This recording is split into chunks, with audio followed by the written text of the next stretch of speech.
Hi friends, welcome back to real talk with Pooja. तो आज हम डिस्कस करने जा रहे हैं राहुल भट्ट के बारे में। उनका एक रीसेंट इंटरव्यू एयर हुआ है जिसमें उनके काफ़ी सारे वियर्ड स्टेटमेंट सामने आए हैं। चलो पहले हम देख लेते हैं कि क्या है जो कि बहुत ज़्यादा वायरल हो रहा है। But if you ask me in my opinion, she is not even half of what my real sister is. Pooja ma'am, She is not even half.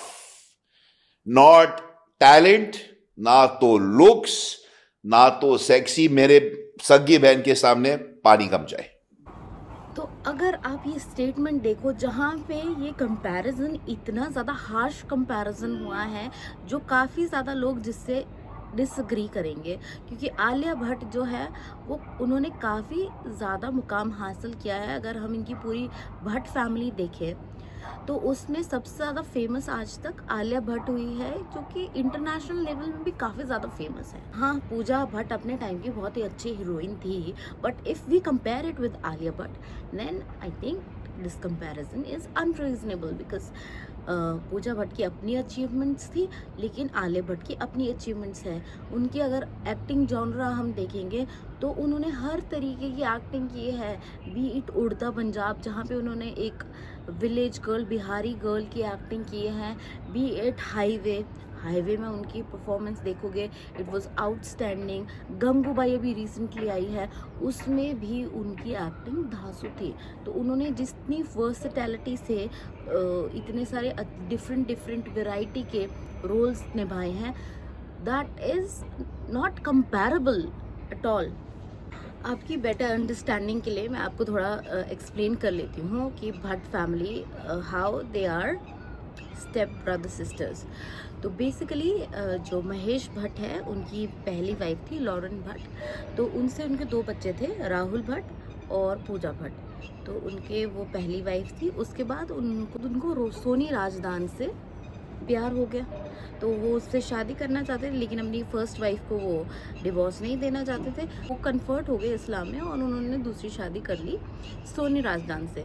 अब सोनी राजदान के साथ उनके दो और बेटियां हैं, एक शाहीन और दूसरी आलिया। ओके, अब अगर हम पास्ट की बात करते हैं तो महेश भट्ट का नेचर देखेंगे। महेश भट्ट भी काफ़ी एग्रेसिव हो जाते हैं। वो अचानक से नॉर्मल इंटरव्यू में अचानक से वो चिल्लाने लगेंगे। तो he is also very compulsive, just like Rahul Bhatt. Rahul Bhatt की ट्रिटीज़ और पूजा भट्ट की ट्रिटीज़ आपको ज़्यादातर दिखाई देगी very similar to Mahesh Bhatt. ऐसे ही एक सेटअप में शाहीन भट्ट का कोई एक बुक लॉन्च था, उसमें सभी फैमिली मेम्बर्स इनवाइटेड थे। और आप ये पूरा इंटरव्यू देखेंगे आपको लगेगा पूरे इंटरव्यू में आलिया डरी हुई थी कि कुछ उसके पेरेंट्स उसका फादर कुछ गलत ना बोल दे। अब एक ऐसा आया था मोमेंट जब महेश भट्ट बहुत ज़्यादा एग्रेसिव हो गए थे, तो उसमें वो ट्राई कर रही थी कि वो अपने फादर को शांत करे। There are no answers. There are pretenders who claim to have answers. Papa. And they institutionalize those answers. And they impose those answers with the butt end of a gun. Or make it a religion. There are no answers. I warned you this is going to happen. Mankind doesn't have answers. You bullshit to your children. You don't follow the things that you pretend to preach to them. They see it. I have never pretended to my children that I was in possession of the virtues that people flaunt. तो basically इस पूरे interview में आपको नज़र आया होगा कि आलिया भट्ट कितनी एम्बैरेस्ड है और कितनी डरी हुई है। इस पूरे इंटरव्यू में आपने देखा होगा कि इनकी फैमिली पूरी थी, बहन थी, शाहीन थी, आलिया थी, उसके आलिया के फादर थे और मदर थी, और सब लोग वर नॉट सिंकिंग, दे वर। इसके अलावा चलो ये चीज़ हो गई, उसके बाद लोगों ने भी ऐसे ऐसे कमेंट्स किए थे। अगर आपने देखा होगा कि Alia Bhatt is not feeling very good, she is embarrassed for Alia, ये वो सो। इसके बाद भी इसके अलावा अगर आपने देखा होगा महेश भट्ट की बिग बॉस में आए थे, या और भी अगर आपको ये इनकी फ़ोटोज़ देखते हैं तो आपने इनको देखा होगा काफ़ी टची ये रहते हैं। So I don't know is this a way of his affection or what. आप किसी से फर्स्ट टाइम मिल रहे हो, आप तुरंत जाके उनके चीक्स छू रहे हो, they might not feel comfortable. तो ये सब चीज़ें नहीं वो ध्यान रखते, कुछ भी बोल देते हैं जो भी मन में आता है, उनको नहीं ध्यान रहता है सामने वाला क्या सोचेगा क्या नहीं सोचेगा। अब जो इनके ये जितने भी फीचर्स हैं ये पहले 2 बच्चों में भी आया है, राहुल में और पूजा में, वो भी काफ़ी सिमिलर है इसके। अगर आपने उनको बिग बॉस में देखा होगा, और बिग बॉस में उनकी काफ़ी ट्रू साइड सामने आई है। बिग बॉस में मनीषा हो चाहे अभिषेक हो, क्योंकि वो लोग उसके चलने कहे पे नहीं चलते थे, तो she used to bully them. Like Manisha को उन्होंने कहा कि अरे इसको तो कोई काम नहीं देगा, बस चेहरा अच्छा है, डांस अच्छा करती है, उससे क्या होगा, बोलने का तरीका सिर्फ सेम है, तमीज़ नहीं है। मतलब क्योंकि वो उसकी बातें जैसा वो कह रही है वो नहीं मानती थी, तो उसके लिए वो सबसे बुरी थी। अभिषेक को भी उन्होंने कहा था तुम जैसे घटिया लोग, जो उन्होंने काफ़ी डिफेंड भी किया था। ऐसी काफ़ी चीज़ें सामने आई थी बिग बॉस में जो कि उसको काफ़ी बैड लाइट में दिखाती है। और राहुल भट्ट के इस इंटरव्यू में अगर आपने देखा होगा, राहुल भट्ट काफ़ी अच्छा बोल रहे थे पूजा भट्ट के बारे में कि हम सभी भाई बहनों में से सबसे मॉरलिस्टिक पूजा भट्ट है। In terms of, you ask amongst all our siblings, who is the most talented, who is the most moralistic, who is the most, it's Pooja. Rahul का ये कहना एकदम निगेट हो जाता है जब हम देखते हैं कि कैमरा में पूजा इतना किसी को बुली कर सकती है, इतना किसी को परेशान कर सकती है, तो वो विदाउट कैमरा कैसे बिहेवियर होगा उनका। तो गाइस, पास्ट में राहुल भट्ट है, उनकी भी इमेज काफ़ी एंग्री यंग मैन जैसी रही है। अगर आप इसका इंटरव्यू भी देख लो, उसमें भी इसकी काफ़ी झलकियाँ आती हैं, जिसमें वो कहते हैं कि भाई मैं सीधे के साथ सीधा हूँ, टेढ़े के साथ में और भी ज़्यादा टेढ़ा हूँ। ये वो गालियाँ देते हुए सुना था। कुछ सालों पहले ये रणवीर शौरी जो पूजा भट्ट के बॉयफ्रेंड थे, मतलब उनके साथ उन्होंने काफ़ी पिटाई की थी उनकी, और जिसकी वजह से वो जेल में गए थे।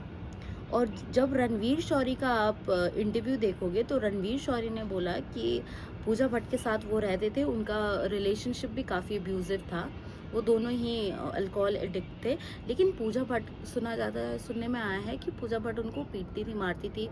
तो वैसे ही वो एक बार उन्होंने डिसाइड किया कि मैं अब घर छोड़ के चला जाऊंगा। अपना सामान वो पैक कर रहे थे और राहुल ने पीछे से आके उनको मारा, और इतना मारा कि फिर वो हॉस्पिटल चले गए और उन्होंने कंप्लेंट की, तो राहुल को जेल हुई है, FIR करवाई थी। तो रणवीर शौरी का इंटरव्यू अगर आप देखेंगे तो रणवीर शौरी ने बोला कि राहुल काफ़ी इंटरफेयर करता था, पूजा भट्ट अब्यूजिव थी, और जो महेश भट्ट जी थे वो भी काफ़ी मैनिपुलेटिव थे, वो काफ़ी चीज़ों में उनको मैनिपुलेट करते थे। और he is very happy that he is out of that relationship already. और राहुल भट्ट कहा जाता है जो मुंबई ताज अटैक था उसमें भी डायरेक्टली और इनडायरेक्टली इन्वॉल्व थे। अब उसकी डिटेल्स इतनी मुझे नहीं पता, but he was involve in that. ये इल्ज़ाम लगा था राहुल भट्ट पे, वो क्योंकि उनका कोई एक फ्रेंड था डेविड, जो डायरेक्टली एसोसिएट था इस ब्लास्ट से, और उन्होंने राहुल का भी नाम दिया था। लेकिन क्योंकि राहुल के नाम पे राहुल के कोई भी सबूत ज़्यादा मिले नहीं, तो इट्स इम्पॉर्टेंट टू डिस्कस कि वो at the end not guilty साबित हुए।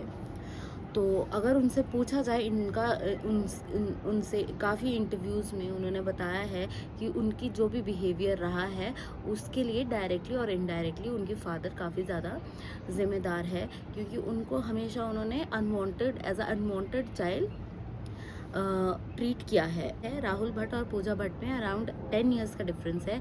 तो अब वो छोटा बच्चा था, आई थिंक जब उन्होंने सेकंड मैरिज की थी, उस वक्त उनको ऐसा लगा कि उन्होंने काफ़ी ज़्यादा इंटरव्यूज़ में कहा है कि आई वॉज अनवांटेड चाइल्ड। तो उनको लगा होगा क्योंकि उनके फादर ने उनको इतना ज़्यादा टाइम नहीं दिया होगा, टाइम दिया होगा तो इतना ज़्यादा क्वालिटी टाइम नहीं होगा। और किसी भी बच्चे के जहन में, क्योंकि अगर मान लो तुम्हारे पेरेंट्स सेपरेट हो रहे हैं तो जो वो ड्रिफ्ट होता है वो बच्चे को दिखाई देता है। मदर रोती होगी, परेशान रहती होगी, तो वो भी उनको दिखाई देता है। That's why he is not very वो शो नहीं करते हैं। अगर आप देखेंगे, अगर उनसे आलिया भट्ट के बारे में कोई भी क्वेश्चन पूछा जाता है तो वो उनकी अच्छाई ही करते हैं, लेकिन then there comes a but, तो वो चीज़ वो ले आते हैं जिससे काफ़ी ज़्यादा मतलब कि सामने आती है कि he has not accepted his father's second marriage, तो उन्होंने उसको उतने अच्छे से एक्सेप्ट नहीं किया है। और अगर आप आलिया भट्ट को देखोगे तो आलिया भट्ट ने काफ़ी डिस्टेंस मेंटेन किया है। वो अपने प्रोफेशनल लाइफ और दिस पर्सनल लाइफ को काफ़ी अलग अलग रखती है। और अगर आपने देखा होगा तो आपने आलिया भट्ट की और राहुल भट्ट की कोई भी फ़ोटोज़ नहीं देखी होगी, जबकि पूजा भट्ट फिर भी थोड़ा बहुत इन्वॉल्व रहती है, लेकिन राहुल भट्ट काफ़ी ज़्यादा बायकॉट करते हैं इनको। इनकी अगर आपने गूगल में सर्च करोगे आपको इनकी बहुत ही लिमिटेड फ़ोटोज़ साथ में दिखाई देगी। तो आई थिंक दिस इज़ ठीक। उसको हम यहाँ पे एक पॉइंट में हम सोच सकते हैं कि Alia Bhatt is being selfish और समथिंग, लेकिन okay, she has her own life, उनको भी खुद को सिक्योर करना है। गाइस, यही थी आज की हमारी रिएक्शन वीडियो। आई होप आपको ये वीडियो अच्छी लगी होगी। प्लीज़ मेरे चैनल को लाइक, शेयर एंड सब्सक्राइब कर दो और मुझे कमेंट्स में अपने व्यूज़ ज़रूर बताना। Okay, thanks for watching, bye bye.